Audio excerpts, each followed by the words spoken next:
இந்த புனர்பூசம் என்பது ராமருடைய நட்சத்திரம். ராமருக்கு புனர்பூச நட்சத்திரம் தான்.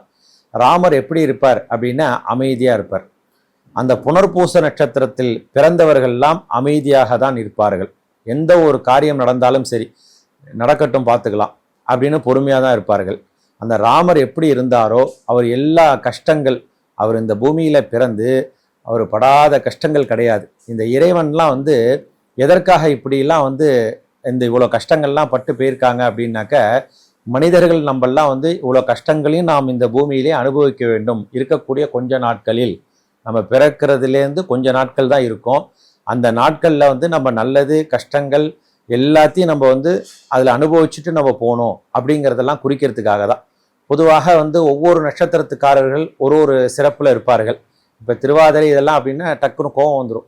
ஆனால் இந்த புனர்பூச நட்சத்திரக்காரர்களை பார்த்தோம் அப்படின்னா கோவப்பட மாட்டாங்க, பொறுமையாக தான் இருப்பாங்க.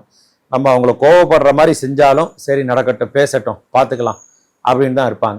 அது மாதிரி ராமர் பார்த்தீங்கன்னா இந்த உலகத்தில் அவர் படாத கஷ்டங்கள் இல்லை. வனவாசம் போய் மனைவியை விட்டு பிரிஞ்சு, குழந்தைங்களை விட்டு பிரிஞ்சு அவ்வளோ கஷ்டங்கள் பட்டார். இந்த புனர்பூச நட்சத்திரத்தில் பிறந்தவங்க அந்த கஷ்டங்கள்லாம் படணும். எல்லாம் இந்த அவர் ராமர் எப்படிலாம் பட்டாரோ, அவர் பட்ட நாட்கள் நம்ம பட முடியாது, அவர் பட்ட மாதிரி நம்ம பட முடியாது.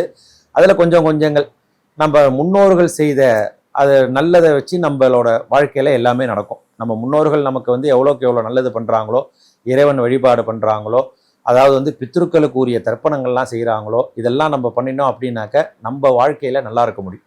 அவங்க நல்லா இருந்தால் தான், அவங்க நல்லது செஞ்சிருந்தால்தான் நம்ம வாழ்க்கையில் நல்லது நடக்கும்.